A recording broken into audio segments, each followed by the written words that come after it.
You're in the 06010.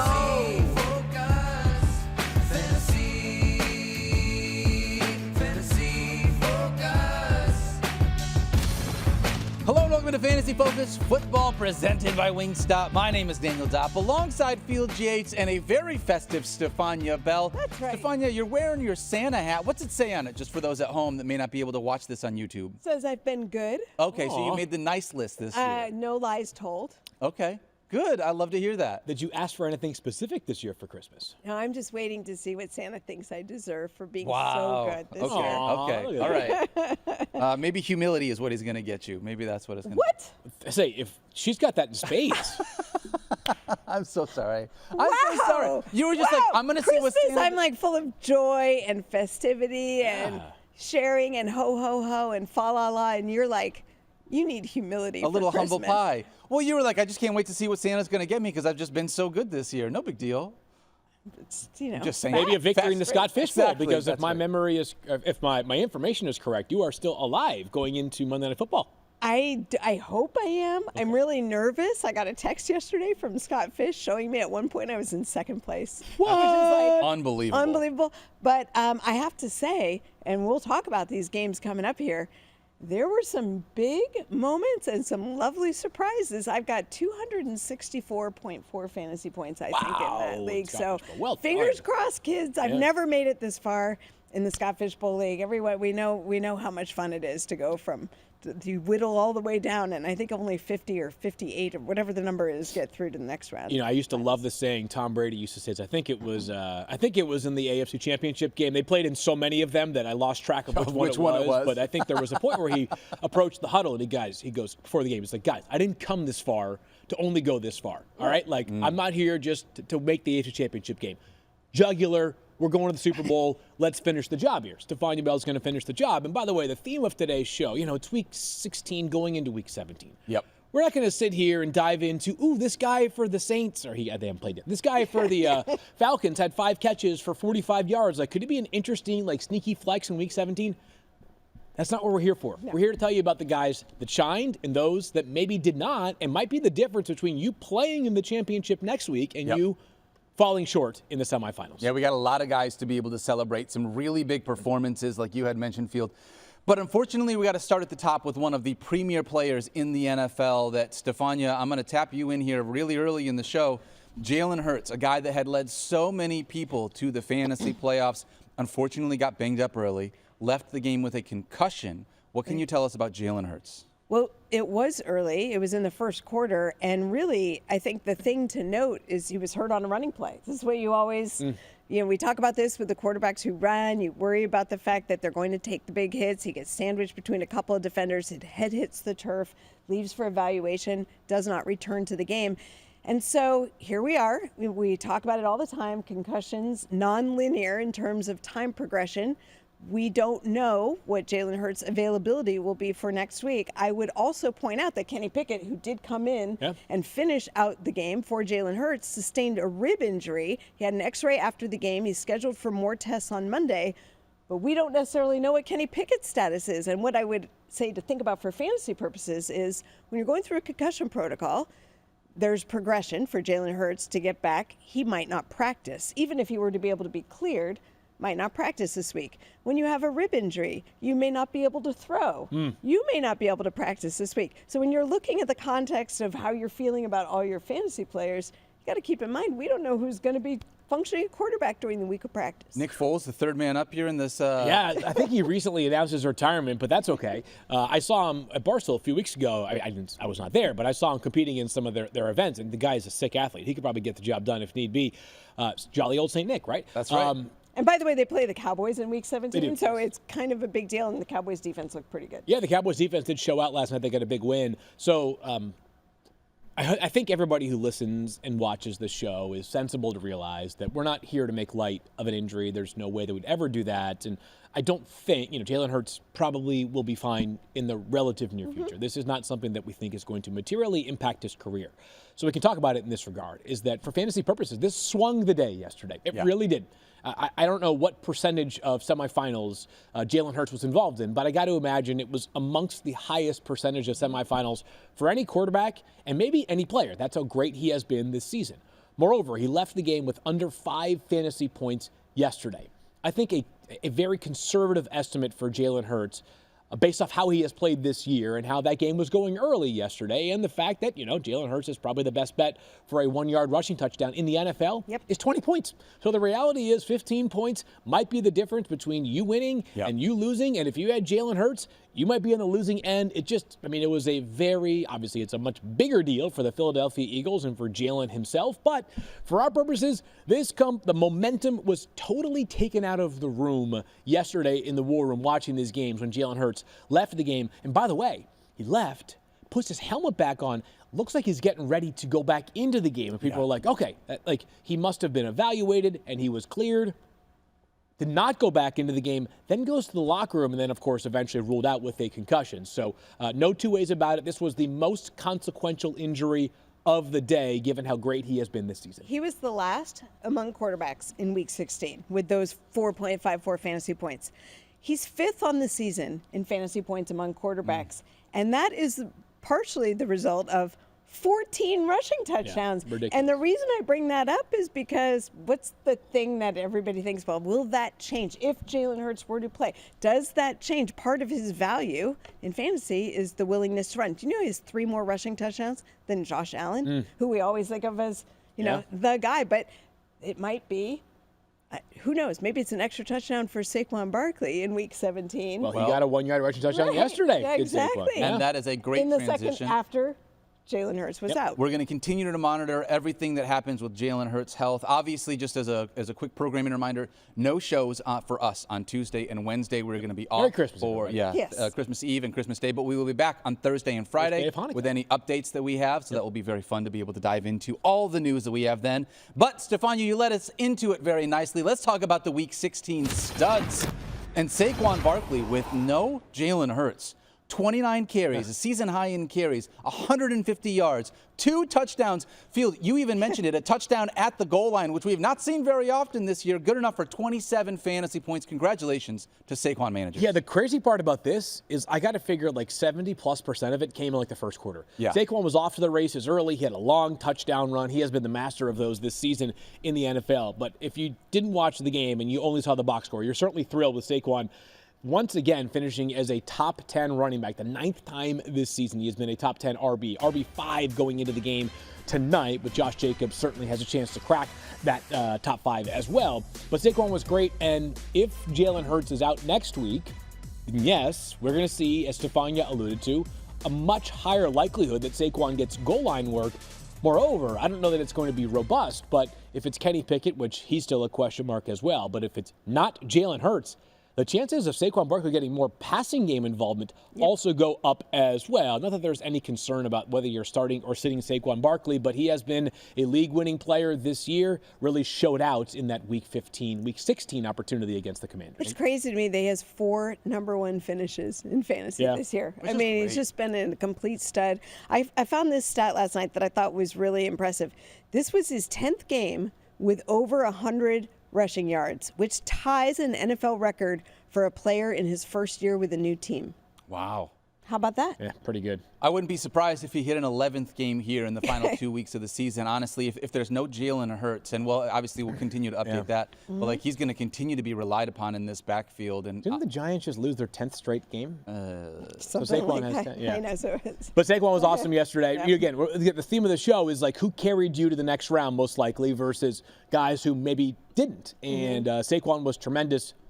But he was outdone. Yeah, I was wondering, Stephania, did he sustain a back injury from carrying the Colts offense in the game? It was awesome. 2021 version of Jonathan Taylor showed up this last week. 29 carries, 218 yards and 3 touchdowns. And that's not counting the yards into the tunnel carrying the ball because he was going to make sure that he did not. That was so funny. I was like, after last week, and for those who need reminding, you probably don't. If you had him in fantasy, you did not need reminding that he dropped the ball right at the goal line. And in his case, I think it was a lack of concentration thing as opposed to him deliberately trying to be smart. But in the locker room afterward, he said, "You will not see that again." Yeah. Not only would you not see that again, he was like holding the ball. He goes out the back of the end zone. It was like a 65-yard touchaway. Goes out the back of the end zone through the tunnel. When he comes back, they have a little celebration, like a pretend, like they're trying to strip the ball from him. And he's holding on to it. I mean,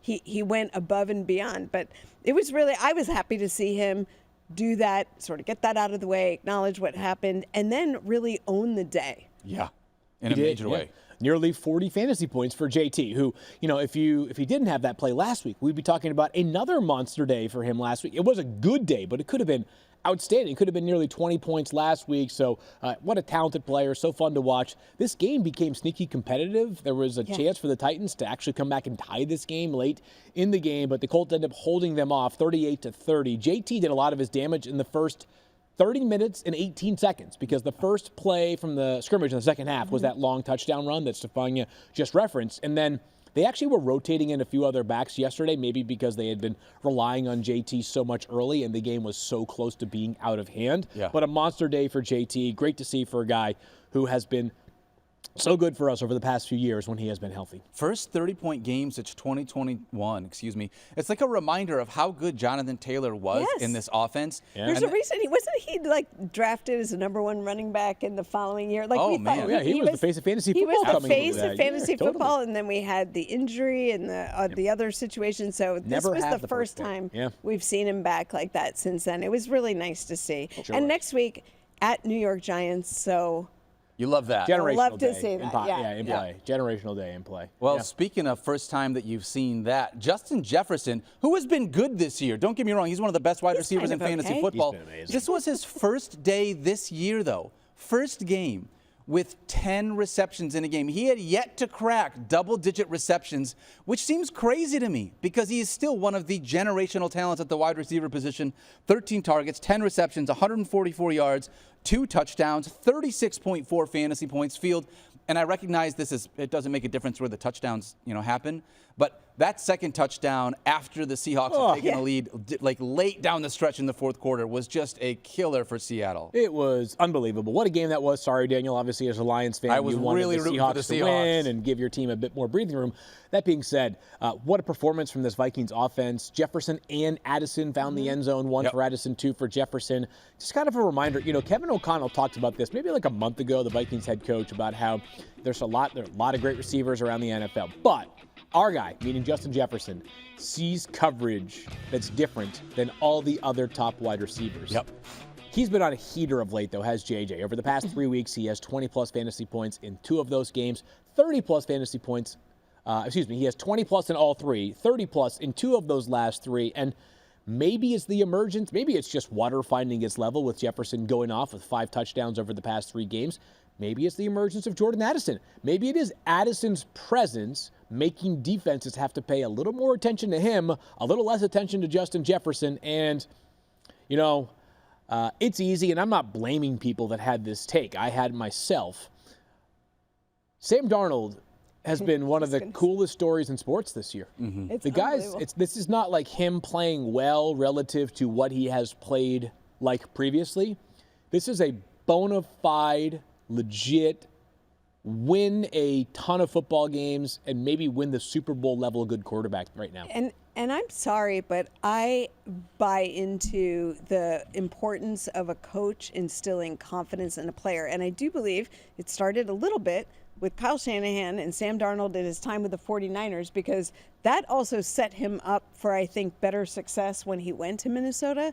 But Kevin O'Connell is nothing short of amazing in the way he works with his quarterbacks. We've seen him mold different types of quarterbacks into highly functioning within their offense when they had to do it after Kirk Cousins got hurt last year. Now with Sam Darnold. Sam Darnold is playing like a quarterback who believes in himself. I mean, sometimes it's funny to watch. You see the body language. You see him fired up. Yeah. That matters. And you're never going to convince me that it doesn't. And I feel like his connection with Justin Jefferson the last 2 weeks is just, it's like the mind meld, you know, and he knows where he's going to be. He's throwing right to him. He's making throws in some tight windows. Justin Jefferson through week 15 was second in receiving yards. I mean, he just knows how to play to the ball to help out his quarterback. It's it's phenomenal. Apology accepted, Stephania, for what it's worth. I don't know why you're sorry for what you said. Well, you said, I'm sorry, well, but he was so good. Like, I accept your apology. You know, these are flowery things, right? It's not like the numbers. But how do you measure when somebody is playing better because they have a coach that believes in them? We've seen it with Tua and Mike McDaniel. For whatever reason, that really works, and Tua has changed. You see it. With Baker Mayfield, it's happened. Absolutely. Yeah. And they thrive in a certain type of offense where the structure is built around them. And it was really nice for me. I'm going to step aside from our rundown here just to say all these rookie quarterbacks, I see growth in them, you know, different scalability. Yeah. And we got to see Michael Penix Jr. do his thing for the first time yesterday, but seeing Anthony Richardson have better games, seeing Caleb Williams throw for over 300 yards, seeing some of these young quarterbacks who I think, as long as they get the right things around them, like let's give them time to find success. Sam Darnold didn't get that chance, and everybody, you know, sort of left him for dead in the league, and I'm loving what I'm seeing. So Stephania, being the consummate pro, says, let me step away from the rundown for 1 second and talk about young quarterbacks. And the next topic on the rundown is actually Jayden Daniels. So you actually did not step away from the rundown, but how sweet is this guy? Jayden Daniels, nearly 35 fantasy points. I'm not even sure if it is a career day because he's had so many games this year that have just been utterly ridiculous, but I think 5 passing touchdowns is good. Yes. I'm working to confirm whether that's the case. But over 250 passing yards, 5 passing touchdowns, over 80 rushing yards as well. Jayden is cool as a cucumber. The guy certainly has a very unflappable nature to him, but for fantasy purposes, he's got all the right traits as well. He's got this cannon down the field. He throws with pristine accuracy on these deep balls. It's led to a brilliant year for Terry McLaurin, who once again found the end zone yesterday, his 6th receiving touchdown over his last 4 games. Jayden, I think we can all safely say now that midseason dip from Jayden Daniels was exclusively about the fact that he was in pain with that rib injury, and they were going to be much smarter about how much they were going to let him run. Now he is able to run as much as he needs to. He's throwing the ball lights out, and it's not like he's got a bunch of stars around him, right? I mean, Olamide Zaccheaus has 2 touchdowns for the Commanders yesterday. Brilliant performance, Daniel, from Jayden Daniels. He's doing some unbelievable things. I'm trying to pull up to see, was this a career day from him? 34.4 fantasy points was, in fact, the most he has scored all season, his second 30-point game this year. And by the way, we've mentioned this coming in. We've talked about this the entire offseason. Rushing in fantasy football is a cheat code, right? He has 730 rushing yards right now on the season as a rookie. Only 10 quarterbacks in NFL history have had 730 rushing yards in a season. Only 3 of them as a rookie. By the way, as a rookie, it was him, it was Cam Newton, and then RG3 was the other one that had that many rushing yards. It's funny because it's not just the fact that he runs, it's when he decides to run and what he gets. He ran on a 4th and 11 and got like well beyond what was needed. You know, he kept going. I mean, he leverages those long down and distance, you know, late 3rd down, 4th down, and he's getting the yards, he's advancing the team, and he's getting you rushing yards that are helping you in fantasy. It's uncanny the level of poise and command that he has to make those decisions in that moment. 11 of his 15 games this year as a rookie quarterback for the Commanders, he has scored at least 19.5 fantasy points. 11 of his 15. It's been awesome. Not just unbelievable. Not just in the conversation for best rookie quarterback seasons that we have seen in fantasy ever, but certainly will be on the short list for QB1 next year. Lamar Jackson, Josh Allen, Jayden Daniels, Jalen Hurts, probably the 4 with Joe Burrow that make, I guess, the 5 most likely candidates for QB1 going into next year. Guess who they play next week? The Cowboys? They play the Falcons. Atlanta. I mean, how fun is this going to be, right? A lot of fun, no doubt. When it comes to watching the 2 quarterbacks. Yeah, and I know you already mentioned this, Field Yates, but I mean, obviously everything that he's been able to do to help elevate Terry McLaurin. McLaurin having 12 touchdowns this year is unbelievable. Been awesome. That is awesome. Yep. Since week 3, McLaurin only has 2 games under 14 fantasy points. So the way that not only Daniels has elevated his own floor, but the floor of his wide receiver 1 is awesome. Totally. Yep. Not the only young quarterback that had a career day, though. Bryce Young was absolutely awesome in this one. A career-high 27.1 fantasy points. Remember earlier this year when Bryce Young got benched and we were all talking about, is Bryce Young done? Yeah. Done in Carolina. Adding to that list that I was just talking about, right? Yeah. And this is, how happy are you to see what he's done in the last few weeks? It's been so great. You love to be able to see that. Obviously, throwing 2 passing touchdowns as well as getting into the end zone with his legs as well. Him and Chuba Hubbard both. I mean, they just had unbelievable days for the Carolina Panthers field. They just won't go away, regardless of the fact that they are not playing for anything. You mentioned this earlier this year, and it's one of the things that you love to be able to see.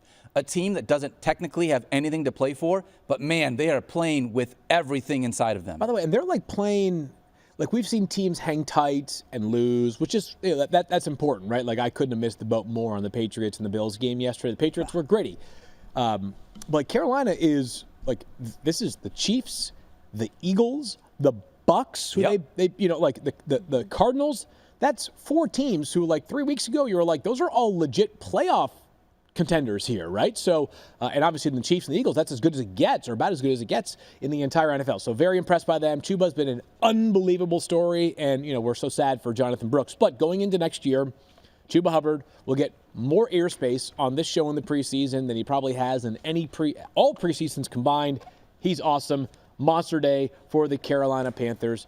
Monster day, Daniel, for Devon Achane as well. Unfortunately, because I played against him in our Dynasty League where Matthew Berry traded for Devon Achane. Who would have traded Matthew Berry and Devon Achane, Stephania Bell? But I got a lot of good picks in that Oh, Dynasty okay, League got it. So it's year. you I get to be upset at. Devon Achane crushed it. 9th game with at least 18.5 fantasy points. He blew that out of the water, though. 31.3 fantasy points, 121 yards on the ground, and a touchdown. And he continued to do the thing he's been doing all year long. 6 receptions for 70 yards. His passing game work has been unbelievable from Tua this year. Yeah, a long run at the end of the game, by the way. Yes. Long. They couldn't run the ball at all yesterday, or hardly at all, which has been a theme for them this season.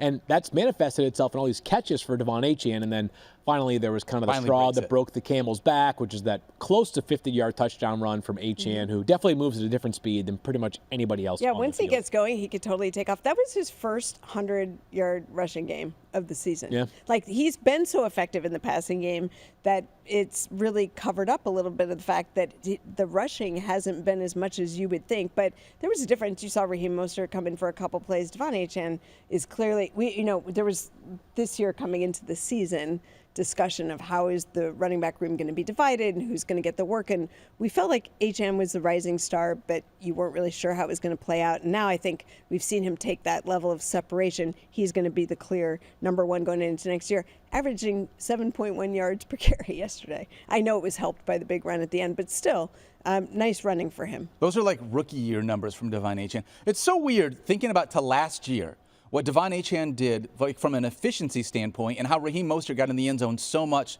to their running attack this year, which is basically just short passes to the running back. Remember Jalen Waddle as a rookie had like 1,000 catches, but like 75 total receiving yards. And then the following year, it was like 65 catches for 1,000 receiving yards. Yeah. He did the inverse here. Jalen Waddle went from inefficient to really efficient. Achane went from really efficient to largely inefficient as a runner, but he's still mashing. He is mashing. Another young player, second-year player is getting it done. Keenan Allen, though, not a young guy, but getting the job done. That's right. Tell you what, Let's hear it for the veteran players who really have performed. Keenan Allen looking like the more mature player he's with his found big the beard. and that guy, he's awesome. Healthy too now. He was banged up this year. You ever, I don't know how often you guys play pickup basketball. I don't do much these days myself, but same. Weather, age, kids, etc. all contributes to it. But like every once in a while when I play pickup basketball, I got a lot of run after college. Like you'd go and you'd find the guy, like the old man at the gym, and you'd be like, that guy, like I'm guarding him because I don't have to worry about him all game, right? Or like I hope he guards me on defense because I'm gonna find my way around him for like open layups all game. And he just knows how to play the game, right? Like next thing you know, he's got a sick handle. He'll like post you up, like good fundamentals. Keenan Allen, you're just like, can you run that fast? No. Is he big? Yeah, he's big. Is he like Mike Evans size? No. Quick? Yeah, but we're not talking about, whatever, like, Malik Neighbors quick here. And yet he has been mashing over the past 5 games. Check out this game log. Over the past 5 games, here's Keenan Allen's PPR output, 23.6, 24.3. All right, 6 against the Niners. That wasn't great. 20.2 and then 29.1 3 top 5 finishes, a wide receiver 14 finish last week, 1 out of the top 50, but he has found the fountain of youth. And, going into week 17, like, I think if you have him, and I'll be curious where Mike's projections bear things out, but no pun intended. But in the proverbial Mike versus momentum, start him or sit him on Keenan Allen this week? Starting him. I'm definitely starting him, but I think it's interesting. If you look at those 5 games, right? There were 2 repeats, right? It was all divisional. It was Vikings, Lions, Vikings, Lions, and then there was the 1 game against the 49ers, and that was the aberration. So what happens this week? They play the Seahawks. It's another NFC West. It's out of division. Like, do you trust that you get the same performance? Or do you feel like maybe we're going to see something different? I do believe we're seeing more in the last few weeks of what we thought we'd get from Keenan Allen in providing that security for Caleb Williams when he knows he needs to get a certain amount of yardage and he knows that Keenan Allen will find a way to get himself open. That, coupled with him being healthier than he was at the start of the year, makes me like him better as an option. But I still think I'm not going to expect the same kind of productivity against Seahawks next week. I feel Thursday night, by the way.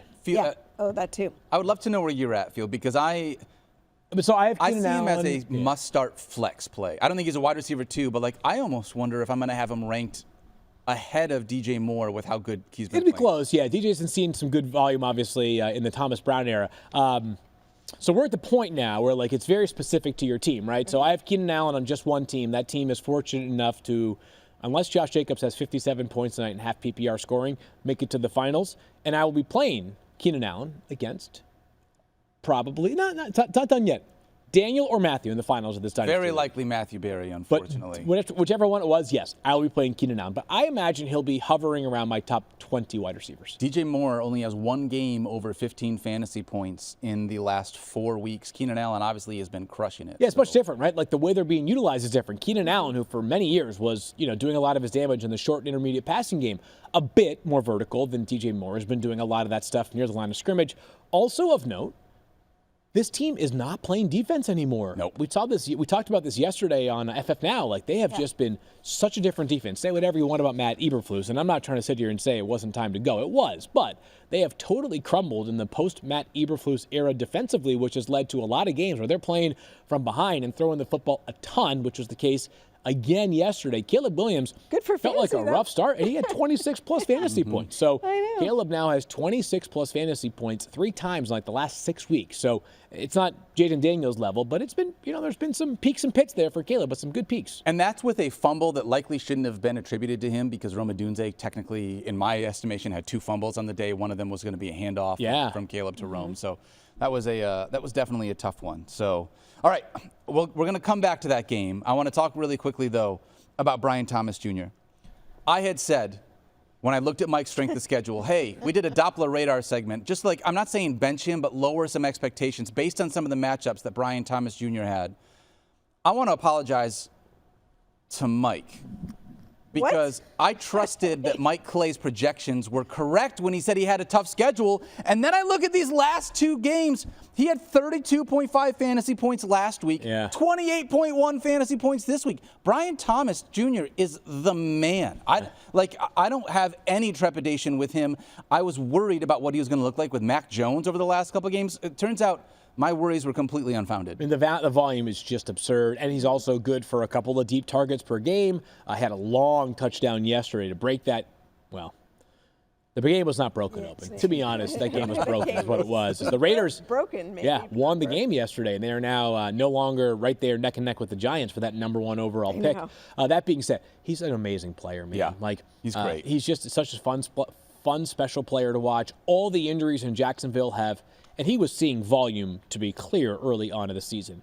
But all the injuries, Christian Kirk being unavailable, Gabe Davis, Evan Ingram, has only made it that much more likely that you're going to see a ton of Brian Thomas Jr. every single week. Now, they play the Titans next week, which, this is why the Doppler radar may have suggested week 17 could be a little bit murkier. The Titans have been as stingy as anybody in the NFL in terms of limiting opposing wide receivers, but not to the point that I'm benching Brian Thomas Jr. Nope. He's been incredible. Absolutely. This is just a really way too early look ahead, Field Yates. Yeah, no such thing. Marvin Harrison Jr., Malik Neighbors, Brian Thomas Jr. Are you going to have Brian Thomas Jr. potentially ranked ahead of either of those other 2 wide receivers that went way before him in the actual NFL draft next year? I mean, Probably. given the way that he has played so far this year So as two a factors rookie. here. Yeah. It's impossible for me to come up with a way in which I feel certain that Marvin Harrison Jr.'s role changes next year, right? Like, it wasn't like he had a bad quarterback.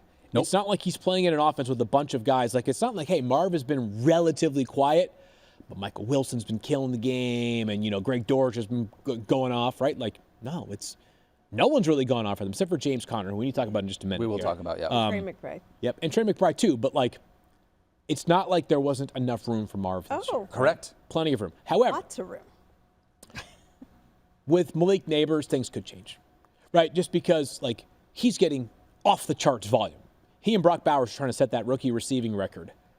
And if he goes from, Drew Lock / Tommy Cutlets / Daniel Jones / Tim Boyle to That's a bad list of quarterbacks. maybe Shedeur Sanders, Cam Ward, Number 1 overall pick right now is where the Giants are lined up. And by the way, if the Giants lose their next two, lock it in.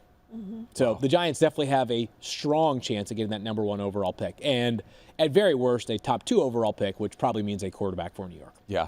That's going to be a very interesting conversation when you look at these second-year wide receivers next year. It'll be very fun to talk about. Let's talk about another team that's always very fun to talk about. For you. The Detroit Lions. There is never coal in the fantasy stockings of the Detroit Lions. Jamison Williams crushed it with a deep target that went to the house. 5 catches, 143 yards, and a touchdown. Good enough for 26 fantasy points. Jahmyr Gibbs, we knew what he was going to do. Yeah. Had over 150 yards from scrimmage and a touchdown, 25.4 fantasy points. Jared Goff, in spite of the fact that Mike hates non-mobile quarterbacks, Jared Goff, again, 336 yards, 3 touchdowns, 25.3 fantasy points. Even Amon-Ra, the fact that Amon-Ra was 4th on this list and he got into the end zone with almost 20 fantasy points, it's crazy how good this Lions team has been playing on Can we offense. please talk about the stumble bum play? Oh, my gosh. Ben This Johnson might be is my awesome. favorite thing that I saw on the week. It's like Scott Van Pelt has this one big thing. Yeah. This is my one big thing from yesterday. I could not stop watching that play on loop. I was fascinated by the execution of it. The Jahmyr Gibbs, pratfall, the actor, diving down. I mean, it was a distraction because you're thinking that's what happened. The Jared Goff, I pretend to fumble, but I don't really fumble. How scary is that for a quarterback?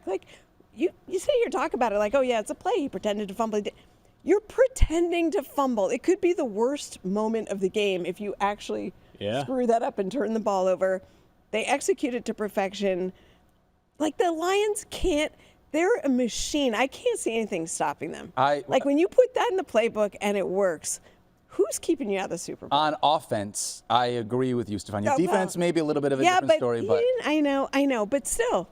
It's enough to win the games. That play was so cool because and I don't know, in the war room, it sort of depends, just to pull the curtain back for everyone. There's only one game that we usually have audio up on in the war room. So I don't know if the Lions audio was up on that one. It wasn't. But the announcers were absolutely flummoxed at what happened because they everybody was. I thought it was. It took me I didn't realize for half an hour that it was Nobody did. That's why we all watched it 10 times. It was so great. But you're right. As soon as they got done, they threw this touchdown pass to Sam Laporta, and in the backfield it was the thespians that they were. Jared Goff and Jahmyr Gibbs were and scene. It was so great. And I've seen some pushback on social, and it was really, you're going to burn that play when you're up 13 against the Bears in Week 16? I'm do you think Ben Johnson lacks creativity? I was just going to say. This is not the, who's been the most, I don't know. If this were the Chiefs, I don't want to get Chiefs fans riled up right away, but a team that has been not dominant offensively, that just threw this one out there, you're really?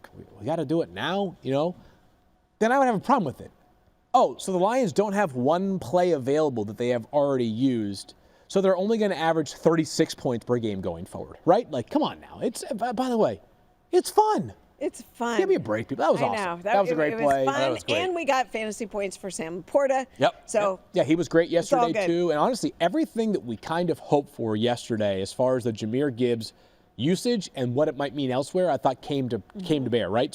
Came to. Oh, that was good. Hey, good pun. Monster workload for Jahmyr Gibbs. Yep. Just monster. He had 27 opportunities, so 25.4 fantasy points, top 5 for the week, right?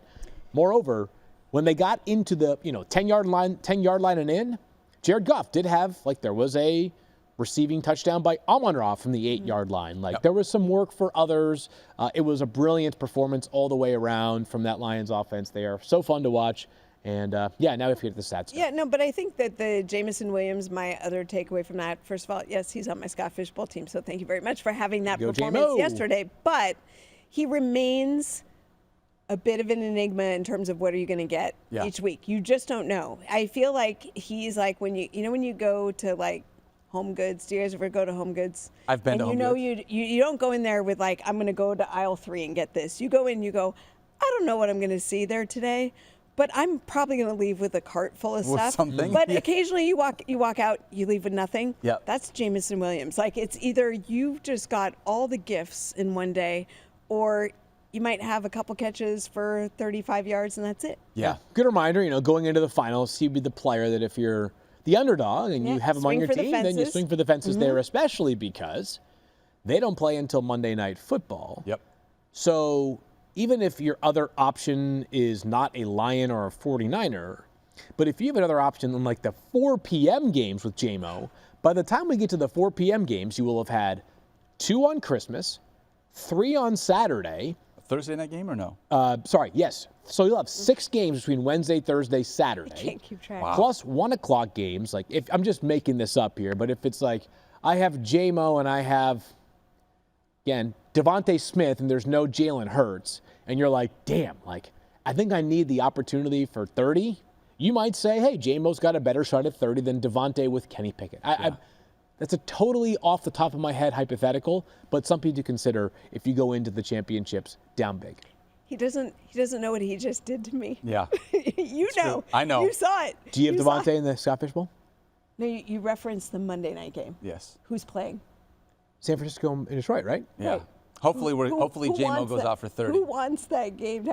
Who's like? Oh, okay, sorry.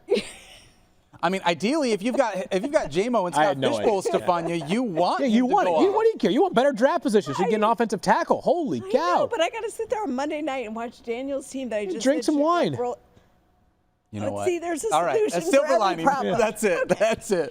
We got to get to a couple more here. Yeah, though. we This do. one, I think there's a chance, and because he was so great, let's just get to the stash and we'll talk about the injury here. All right, so I want to talk first and foremost really quickly, just a shout out to Jerome Ford, who was last week's playoff stash. Yes. If you utilized him with Nick Chubb being out, Jerome Ford, who we told you to go pick up, had 24.1 fantasy points, totally crushed it. So we thought, why not bring you another playoff stash this week?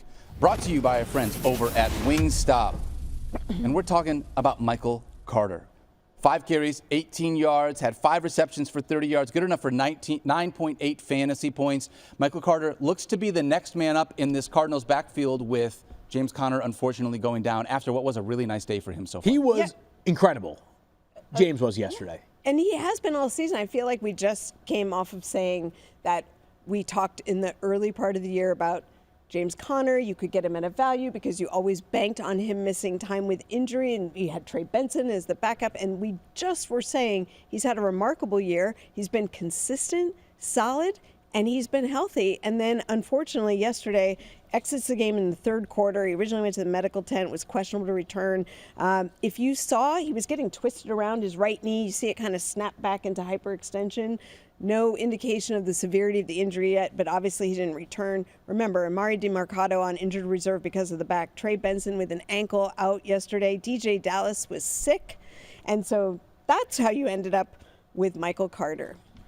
And that's where you are this week. And so, we have zero clue on James Conner. They play on Saturday night. I could not find a thing from any of the local porters yesterday. There's nothing from Jonathan Gannon. This is one of those they'll be testing, and you'll probably hear in a day or two. Here's the hope. This is the hope for James Conner. The hope is that it's not serious, right? The other hope is I believe, and I could be wrong here, that if it's something that James Conner has a chance to play through, he'll play through it. And here's the reason why. Having the best season of his career. He's the heart and soul of that team. They did not extend him by accident a couple weeks ago, right? They gave him a big contract for a guy who's an aging running back. Yep. On top of that, as we all know, famously, James Conner has never played a full season. I bet it means more to him than it does the average running back to be out there for 17 games. So I'm super hopeful. I have no indication that I should be hopeful, but If there's a guy that's easy to root for, it's him. We would have talked about this a whole lot sooner if it had happened like the first quarter. But because James Conner mashed before he got hurt, he had 26-plus fantasy points. It's like you can't be that mad because you're probably going to the championship if you have James Conner. Well, he's been crushing it so far in that backfield, and that's kind of the hope that I have is if you lost James Conner and you have to go out there this week and grab someone off waivers, Michael Carter would obviously be the next man up with all the injuries that you mentioned in this backfield, Stephania. He seems like he would be the guy that you could rely on if you had a weak running back depth on your bench. Michael Carter would be that next guy. Field, do you remember off the top of your head who do the Cardinals play here in week 6? They play Saturday night against the Rams in Los Angeles. Okay. 8 o'clock. So one less day for James Conner to get ready. So again, we have no idea, but God, I'm hoping. Just such a talented player. He's played so hard. They're eliminated from the playoffs. But if I know anything about the NFC West, and I will tell you, I do know a thing or two about the NFC West. Yeah. What would they love more than to just make it be a bad day for the Rams? They don't care that they're eliminated. They would love nothing more than I have no info whatsoever, obviously. Yeah. None. But do I think there's a chance he plays Saturday night with zero info? I do. Like, if you accounting for all the intangibles, without accounting for the most important part, which is how messed up his knee may or may not be, yeah, I could see him. I'm going to hope that if you stash Michael Carter for the playoffs, that he delivers you the same kind of performance that Jerome Ford just delivered for managers filling in for Nick Chubb. So go out and grab Michael Carter. That is our playoff stash brought to you by Wingstop. Someone to consider if you need someone here off of the waiver wire. Again, we're not doing a show on Tuesday, so a very limited waiver segment. We're just going to say go out and grab Michael Carter just in case you have James Conner. All right, let's rip through it. Couple of Week 16 shout-outs. Stephania Bell, I'm going to start with you. Yeah, James Cook, I mean, impressive. He's been solid all season, but yesterday to me it was how he did what he did. He did it through the air and he did it on the ground. The first score he had was super impressive. He just ran right through the New England defense, 46 yards without being tackled, dodging and darting. And his second touchdown was a short yardage pass. So once again, proving that he could do it all. 100 total yards or more in 3 of his last 4 games. Shout out to you, James Cook. Thank you for all you did for fantasy managers at the right time. Bijan Robinson, when we feed you, you feed us fantasy points. Once again, another monster day for Bijan. The Falcons were okay offensively yesterday. I thought that Michael Penix Jr. looked pretty good. Drake London did get banged up. We'll have you more information on that throughout the week. But Bijan, what'd you do? 22 carries, 94 yards. 2 touchdowns, 24.3 fantasy points. It feels like we have a rich top of the running back class going into next year as well. But Bijan will be part of that conversation for 1.01 next season, Daniel. Shout out to Deebo Samuel. Who?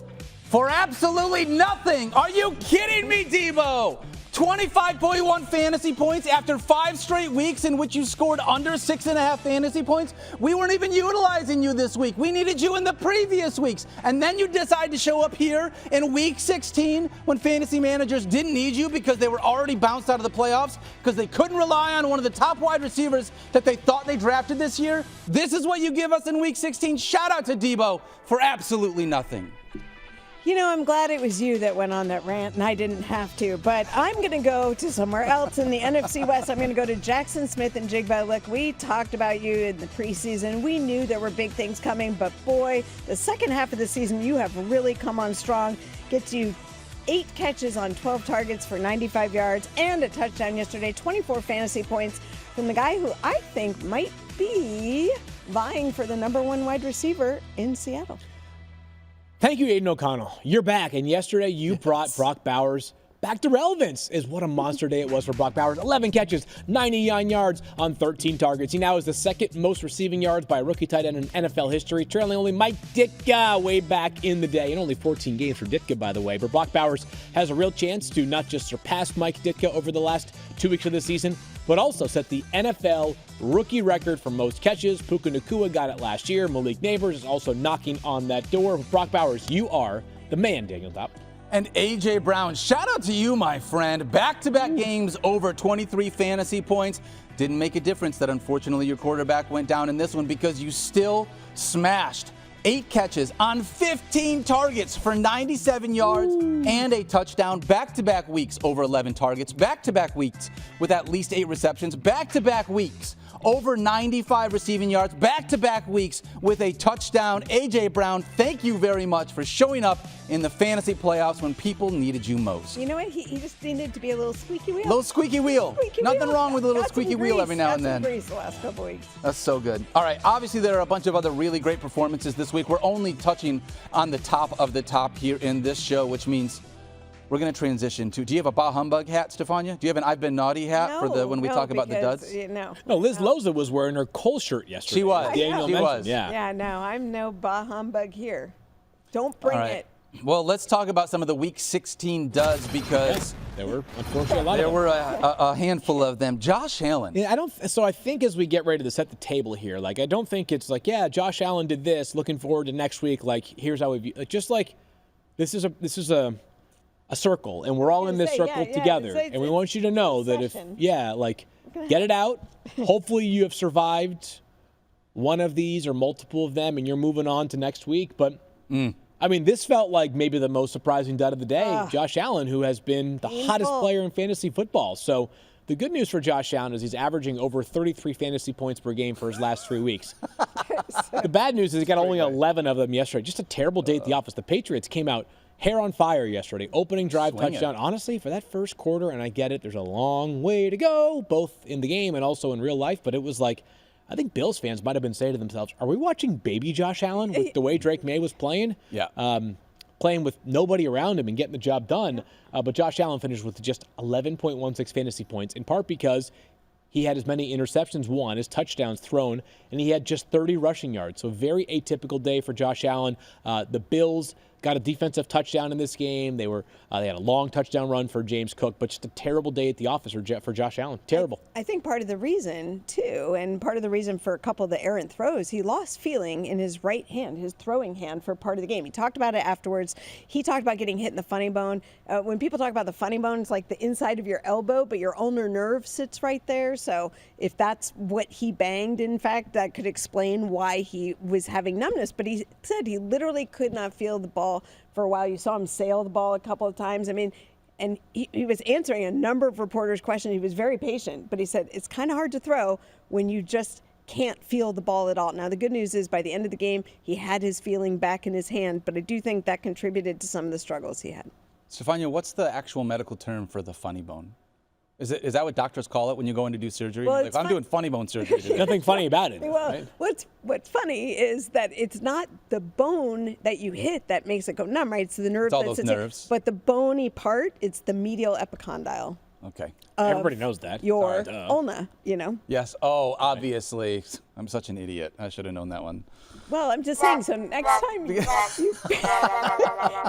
you bump, and you do it, you hit, and after you do it more. Oh, yeah. You do it and you hit it, and then it gets numb and tingly, and it goes down, and you're shaking your hand out. I hate that tingly feeling. Yeah, and then you tell somebody, it wasn't the bone, it was the nerve. I know that. It's the ulnar nerve. I would have rather hit my funny bone than started Brian Robinson Jr. yesterday because lost 2 fumbles. This was brutal. Yeah, losing 2 fumbles absolutely just crushed what was already a very inefficient day. Yeah, so he ends up with a total of 41 yards on 12 opportunities. If you're looking for a silver lining, he came back into the game late, so he kind of got benched for like 2 quarters.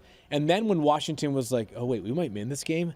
Let's get our best running back on the field. So, yeah, tough day at the office for Brian Robinson Jr., just a total of 2.1 fantasy points. Yeah, I want to apologize to Bonnie in our unwinding group because I recommended him over Rico Dowdle. I did not account for the 2 fumbles as being part of the equation and then the short-term benching. So that's fair, Stephania. I apologize. That was rough. Oof. That's all right. I've been there. Almost as rough as Joe Mixon. I mean, Joe Mixon has had some monster games, just like unbelievably huge monster games. He did.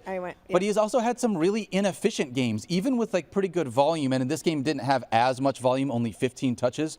But 8.1 fantasy points is not what you're looking for when you had Joe Mixon, who had been awesome basically the entire rest of the season. He was performing like Derrick Henry for a stretch early on. He was. Elite efficiency, elite volume, and elite touchdown production. So he's vulnerable in the same ways that Derrick Henry is a bit vulnerable as well. Now, it was a terrible matchup against the Chiefs, but Joe Mixon in 2 of his past 3 games has really dudded for your team. I think this is one to watch because he did seem to get his ankle caught up in a hip drop tackle that was not called. So again, those they often aren't called in real time. They're hard to evaluate when you're not looking at slow motion. We'll see what happens from that. But if you recall the start of the season, after he had a great week 1, he ends up with a hip drop tackle that injures his other ankle, and it was problematic for a number of weeks. They play on Wednesday. Yeah, I didn't see him on the injury report. Did you yesterday? Joe? No, but I hadn't really looked. Yeah, I think the feeling is he's on track, but we still got 2 more days. So and then there's closely. also the on track to play and not playing quite like yourself. Yep. So I would just say it's something to keep an eye on, and I'm sure we'll get notes out of practice as we head into Wednesday, but I have a little concern for what kind of performance we're going to get in Christmas. Totally. Yeah. With you on that. I have some concerns if you have been waiting for Isaiah Pacheco to eventually turn it on. Nope. You don't have to worry about this one I tried anymore, to right? tell you. Yeah, we're just out on Isaiah Pacheco at this point. And I think it's fair. He is doing exactly what the Chiefs need him to do for the Chiefs. Right. But for fantasy purposes, it was always going to be a risk. Again, this is the injury like Tony Pollard had, and he came back the next season, and we saw the struggles. Why would people be surprised that Isaiah Pacheco is taking some ramp-up time to get back to his pre-injury form? Not surprising. My hope is that if you had Isaiah Pacheco on your roster and you've been leaning on him upon his return, it was a short-lived lean in the sense that you made it all the way through without him for most of the season. You gave him maybe a week to get acclimated. Maybe you tried it in the second game, and then you're like, not going to do it. Like, I need to see a whole lot more before I feel comfortable starting Isaiah Pacheco. A tough day at the office. Tough day at the office for his teammate, Travis Kelce. You know, he's such a great player. First ballot Hall of Famer. I think on the short list, maybe the best ever. I mean, certainly receiving-wise, he is close to one of one.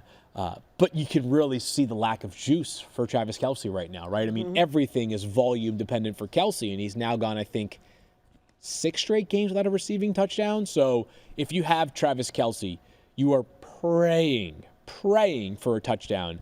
And right now, with Hollywood Brown's return, there's like one more mouth to feed. So not sure you can bank on that for Kelce. He's closer to tight end 10 than tight end 1, that's for sure. Fewest receiving yards of his career, fewest yards per game of his career, fewest yards perception of his career, fewest touchdowns of his career, that, fewest yards after the catch in his entire career. He has 10 weeks outside the top 12 at the position. It's not been great. He had a couple of weeks, like right in the middle, where he gave you like vintage. Back 20 game. Yeah. So there's that in him. It will be a nice Christmas present, a Christmas miracle, if you will, for Travis Kelce to crank up 20 more on Wednesday. But yeah, it's been a tough go of it for sure. All right. Here is what I think is one of the biggest duds that I want to talk about. One of the biggest questions that we had coming into the week. I think we got an answer on it. You and I were on the same page here. It was, what do you do with Jerry Jeudy, with Dorian Thompson-Robinson under center? Because he was not a factor with Deshaun Watson, and then Jameis Winston just elevated him to a totally different degree. Totally. And can you still trust him here without Jameis Winston under center? I think we got our answer. No, you can't. And Dorian Thompson-Robinson's now had basically 5 opportunities to prove that he is an NFL caliber quarterback. He's not. He's not as a passer. Not at this juncture of his career, that's for sure. It's been bad. It was bad again yesterday. The Browns found the end zone once. It was Jerome Ford, but Jerry Jeudy limited to 20 receiving yards on 2 catches and just 3 targets. So the opportunities, disappointing on top of the production, very disappointing, Daniel. But no, if you make it into the finals and DTR is once again starting next week against the Dolphins, I am not starting Jerry Jeudy. I would play for the... Taking it back to where we were at before, I hate to bring everything back to the Lions. I'm sure everyone hates that. But, like, I would rather play Jameis Winston and what he potentially brings to the table on a Monday Night Football game than Jerry Jeudy if DTR is still under center. Another guy, Field, I just want to give you some props because you absolutely nailed this one. On Fantasy Football Now, you said, I say Cooper Kupp will have more fantasy points in Week 16 than he had in Week 15, and he did. Oh, he had 5.4 more. I was waiting for it. I'm thinking, did he say that he was going to be under 10 fantasy points? No, but he said he would have more than he did last week. Yeah, yes. I will say this, though. So bad matchup. The Jets obviously very, very good. Matthew Stafford struggled yesterday. Puka Nacua had a quiet day by his own standards. Yep. Here's the good news. They return home this week. Weather won't be a factor against a much better matchup in the Cardinals secondary. So Cooper Kupp should look a lot like himself this upcoming week. I agree. If you made it this far. If you made it this far, I'd still am going to be trusting Cooper Kupp next week because of who Cooper Kupp is. But Can you imagine if you had him last week, you got the donut, so you're like, well, it's a bounce back. Yeah. And you bounced right back into 5.4 fantasy points. But I if think you're still alive, you have a really good team. You have exactly to be able to help carry you around that. This is going to be a double bounce back because of 2 back-to-back bad games. This one in Week Week 17 hopefully should be a really good game. By the way, I just want to say this. Kyler Murray, if you're watching this show, you sit on a throne of lies. You promised us a touchdown for Trey McBride, and it didn't happen. Why would you do that to us? Oh, man, I just feel awful for Trey McBride. I know, because it feels like the thing everybody's waiting for it to happen, to the point where, you can't make fetch happen. You can't make it happen. I mean, if James Conner's out this week, maybe he gets a little bit more opportunity. I don't know. I'm trying to It's going to be the torture chamber. What are you talking about? It's going to be everyone other than Trey McBride and Marvin Harrison Jr. Tip Ryman, the rookie tight end, is going to get a touchdown catch. Yeah. And a bad day just in general for Trey McBride. 3 catches for 20 yards. Yeah, not great. Man, what a confusing team Arizona is in general, right? So confusing. They're now eliminated from the playoffs, 7-8. Kyler ends up with 20-plus fantasy points yesterday. That was good, but the real life football was not great from Kyler. They're just a confusing team in so many ways. There are times in which I feel like they punch above their weight, and then there are times in which I feel like they leave grand opportunities on the table for the taking.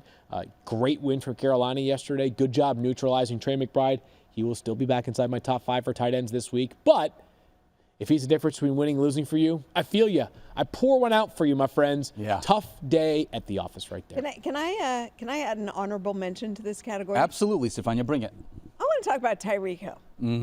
Because Tyreek Hill, that was torture. If you were counting on Tyreek Hill, who basically just redeemed his day by managing to find the end zone, but he had 3 drops. Not only that, but all 3 were on 3rd down. They were opportunities for big plays. He blamed the level of reps that he got with Tua on his veteran rest days. So Tyreek Hill's been dealing with a wrist injury, which is very legitimate. He's got a ligament issue that may need to be addressed in the offseason. And as part of managing him, the Dolphins have given him veteran rest days. But he was talking about his timing being off with Tua. Timing being off to the point that he had 3 huge drops. That's not what you needed for fantasy purposes. This was a big dud. Let's get better for, come on. Brutal. Tyreek Hill, we need you. Brutal. I just want to. It's fantasy playoffs. I recognize I'm not in this position, but I just want to call BS on that. How many games has Tyreek Hill played with Tua? And it's like, oh man, I don't have good timing at this point, week 16 in the season. But I actually believe it, because I think it's a thing. Think how many weeks he's been resting more than he's been practicing with him. And so, you get lazy, you get comfortable. It looked like their timing was off. Like they looked out of sync. Get back in the gym. Let's have some reps. Let's see it next week.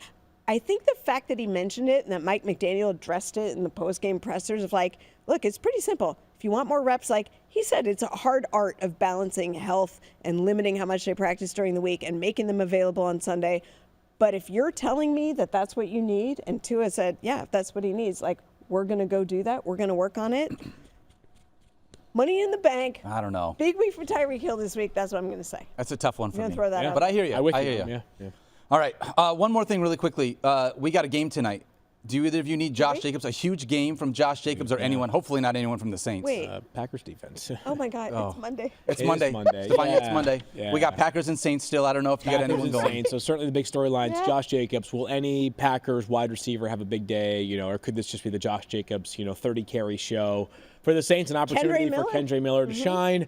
No Derek Carr tonight. No Alvin Kamara tonight. So it'll be a very unfamiliar-looking Saints offense tonight, and it's a final game of Week 16. But yeah, It'll be cold.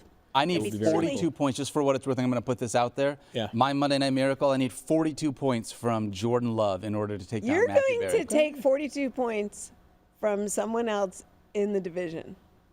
Yes. It's for fantasy, of course. I would absolutely. I just want to be very clear, because Mr. You know what I want? Blue, You want the Packers to win. I want Green Bay to win. I want them to come in and crush the Saints, and then take that momentum, which I do believe in, into the game next week against Minnesota and have them take down the Minnesota Vikings. I see. Yeah. There you go. There's a method. There's a long game there. Got it. Playing a long game.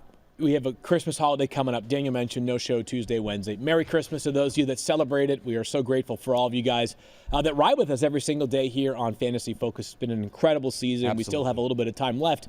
And we're obviously this has been a day where hopefully you're celebrating moving on to the next round of your fantasy championship. We at ESPN got dealt a dose of reality yesterday, though, that we want to take a moment to shine a light on someone, as anybody who knows this show knows that we rely heavily upon great research from an incredible staff. And if you were around from the beginning days of Fantasy Focus like Stephania, the nickname, the Swan, Zach Jones, may ring a bell for you. Yes. No Zach Jones, just devastated by the loss of Zach to cancer. Cancer takes another brilliant young mind far too soon. Our thoughts are with his family.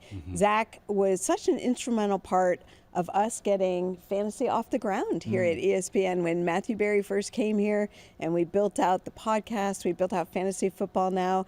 He made research fun for us. He taught us how to find the little gems that we could build comedy around and still make us smarter but entertaining. And really he set the tone and he created the model for how you could really effectively build research into the structure of the show and make it fun. Yep, one of the early parts of Fantasy Focus, and obviously a big part of everything that happened on Fantasy Football Now over the years. And so unfortunately this is you hate to have to even talk about things like this because Zach is, like you mentioned, Stephania, just taken way too early from us. But yeah, great guy, valuable teammate here at ESPN. Always had a smile on his face, even during some really difficult times. These past couple of years have been a battle for him. Thinking about his wife and their 10-year-old son, just unimaginable sadness that I'm sure they are experiencing right now. But I know that we're about to go into a 2-day break, and it's the holidays, and there's so much to celebrate and be grateful for. And hopefully, chief amongst those things is your health and your loved ones. So keep the Jones family, if you have it in mind,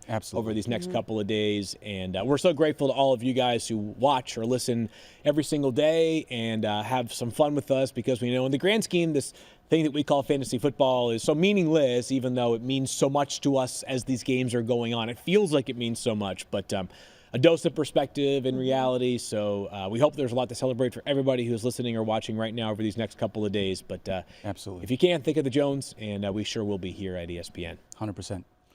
All right, that's going to do it for us today. Like Field said, we're going to be back on Thursday. Today's show is presented by Wingstop. Don't forget to love each other, be kind to yourself, and have an awesome holiday break. We'll see you guys on the other side.